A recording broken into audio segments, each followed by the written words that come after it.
भगवान का अगर कोई रूप धरती पे है तो वो माता पिता है। मेरी माता एक फिल्म अभिनेत्री थी और उनकी बहुत ही विषम परिस्थितियों में बलरामपुर में मृत्यु हुई थी। मैंने उसके लिए बहुत संघर्ष किया, धरना प्रदर्शन किया। आज से 2008 की बात है। हमें कोई सहायता नहीं मिली, लेकिन उनके मरने के बाद मैं आज आपको ये बात बताऊं बच्चों, उनके मरने के बाद मैंने उनके पैर पकड़ के ये प्रण लिया था कि जीवन भर मैं भ्रष्टाचार नहीं करूंगा। ये मैं पहली बार बता रहा हूं यहाँ पर मंच से। मैं भ्रष्टाचार नहीं करूंगा, बेईमानी नहीं करूंगा।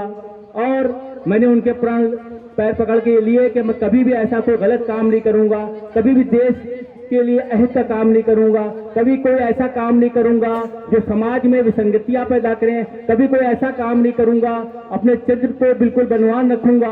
जैसा गीता में बताया गया है वैसा चरित्र बनाऊंगा, जैसा कुरान में बताया गया है वैसा चरित्र बनाऊंगा। तो बेटा मैंने वहां पे प्रण लिया और आज भी मैं उस प्रण पे कायम हूं। तुम्हें बता दूं, छोटी सी बात बता रहा हूं कि मेरी एक संस्था है, 2002 में मेरी मदर ही ने उसको बनाया था, ह्यूमन वेलफेयर सोसाइटी। कुछ दिन पहले मेरे पास ऑफर आया कि आप 3 लाख रुपया जो है हम आपको देंगे, आप 1.5 लाख रुपया हमको दे दीजिए। तो हमने कहा हम तो 2002 से लगातार संस्था चला रहे हैं ह्यूमन वेलफेयर सोसाइटी। मैंने आज तक भ्रष्टाचार नहीं किया और मैंने अपनी माता के चरण पकड़ के ये प्रण लिया है कि मैं जीवन में कभी भ्रष्टाचार नहीं करूंगा। तो मैंने उस ऑफर को ठुकरा दिया।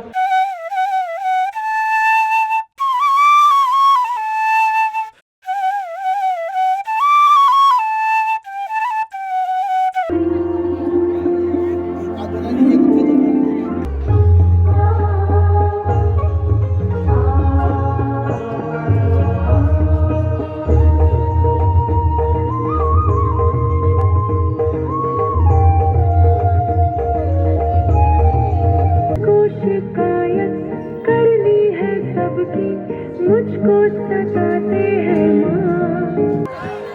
आज का जो ये कार्यक्रम था मातृ पितृ पूजन का, ये बहुत ही अच्छा कार्यक्रम था।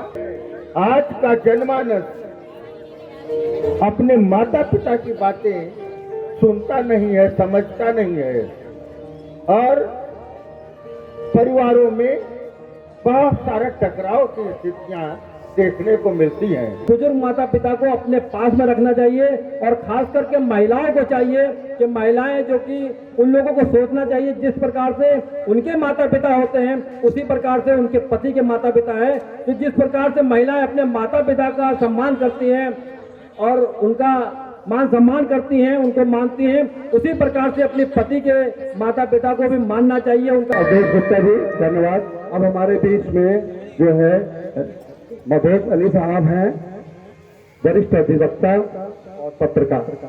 बच्चों को पहले पुरस्कार वितरण। सबसे पहले आप सब मेरे साथ बोलिए भारत माता की, भारत माता की वंदे वंदे। देखिए हमारे भारतीय समाज में और हमारी संस्कृति में माता पिता का वो महत्व है और यहाँ पे जितने भी धर्म हैं वो सब माता पिता के महत्व को समझते हैं और माता पिता के महत्व के लिए पूरा अपना जीवन निछावर कर देते हैं। आज की संस्कृति में जब हम अपने देश में देख रहे हैं कि ऐसे भी कुछ लोग हैं जो अपने माता पिता को वृद्धाश्रम में पहुंचा देते हैं, क्या यही संस्कृति है? बच्चों आज तुम यहाँ उपस्थित हुए हो, आज तुमने ये इतना अच्छा कार्यक्रम किया। ये जीवन में याद रखना कि आज तुम बच्चे हो और कल तुम माता पिता के रूप में बन जाओगे। तो क्या तुम भी ऐसा ही करोगे अपने माता पिता के साथ? ये कार्यक्रम ये संदेश देता है कि हमें किसी भी तरह से अपने माता पिता के साथ दुर्व्यवहार नहीं करना है। माता पिता के साथ हमेशा सम्मानजनक व्यवहार करना है और माता पिता कुछ भी कहें पहले उसको आप समझिए, क्योंकि माता पिता आपको कभी भी गलत संदेश नहीं देते। माता पिता आपका जीवन सुधारना चाहते हैं। भगवान का अगर कोई रूप धरती पे है तो वो माता पिता है।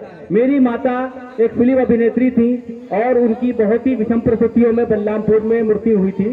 मैंने उसके लिए बहुत संघर्ष किया, धरना प्रदर्शन किया। आज से 2008 की बात है। उस वक्त मायावती जी का शासन था। हमें कोई सहायता नहीं मिली, लेकिन उनके मरने के बाद मैं आज आपको ये बात बताऊं बच्चों, उनके मरने के बाद मैंने उनके पैर पकड़ के ये प्रण लिया था कि जीवन भर मैं भ्रष्टाचार नहीं करूंगा। ये मैं पहली बार बता रहा हूं यहाँ पर मंच से। मैं भ्रष्टाचार नहीं करूंगा, बेईमानी नहीं करूंगा। और मैंने उनके प्रण पैर पकड़ के लिए कि मैं कभी भी ऐसा कोई गलत काम नहीं करूंगा, कभी भी देश के लिए अहित का काम नहीं करूंगा, कभी कोई ऐसा काम नहीं करूंगा जो समाज में विसंगतियां पैदा करें, कभी कोई ऐसा काम नहीं करूंगा, अपने चरित्र को बिल्कुल बनवान रखूंगा, जैसा गीता में बताया गया है वैसा चरित्र बनाऊंगा, जैसा कुरान में बताया गया है वैसा चरित्र बनाऊंगा। तो बेटा मैंने वहां पे प्रण लिया और आज भी मैं उस प्रण पे कायम हूं। तुम्हें बता दूं, छोटी सी बात बता रहा हूं कि मेरी एक संस्था है, 2002 में मेरी मदर ही ने उसको बनाया था, ह्यूमन वेलफेयर सोसाइटी। तुम्हें यकीन नहीं आएगा, इतने साल हो गए, हम बहुत अच्छे अच्छे कार्यक्रम करते हैं। मैंने नाटक भी लिखा, मैं एक साहित्यकार भी हूं, मेरी कई किताबें अमेज़न पे उपलब्ध हैं। गांधी को मेरा सलाम है, सबका तीरथ एक है, नाटक है, मैंने कई नाटक गाया, फिर नौटंकी लिखी मैंने, और नौटंकी जो थी वो मेरी जो है वो हिंदी संस्थान से छपी है, कला ठड्डे नाम है उसका, और उसको मैंने भी कराया था। डॉक्टर दिनेश शर्मा, माननीय डॉक्टर दिनेश शर्मा को मैंने बुलाया था, उप मुख्यमंत्री उत्तर प्रदेश, और उनके माध्यम से वो नौटंकी मैंने कराई थी। तब भी हमको कोई सहायता सरकार से नहीं मिलती थी, मैंने कई बार बजट लगाए लेकिन मैंने पैसा नहीं दिया। अभी कुछ दिन पहले मेरे पास ऑफर आया कि आप 3 लाख रुपया जो है हम आपको देंगे, आप 1.5 लाख रुपया हमको दे दीजिए। तो हमने कहा हम तो 2002 से लगातार संस्था चला रहे हैं ह्यूमन वेलफेयर सोसाइटी, मैंने आज तक भ्रष्टाचार नहीं किया, और मैंने अपनी माता के चरण पकड़ के ये प्रण लिया है कि मैं जीवन में कभी भ्रष्टाचार नहीं करूंगा।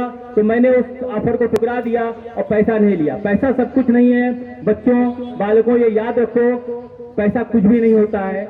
मेन ये है कि आपने अगर अपने माता पिता के प्रण को छुआ है तो याद रखिए, अपने चरित्र का निर्माण कीजिए और सदैव सत्य बोलिए, सच के साथ रहिए।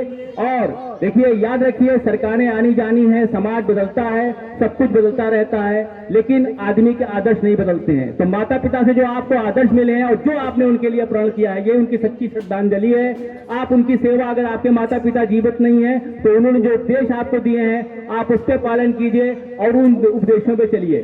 तो इसी के साथ मैं अपनी वाणी को विराम दे रहा हूं कि यहाँ पे उपस्थित लोग जितने भी आए हैं उन्होंने सुंदर से कार्यक्रम को किया।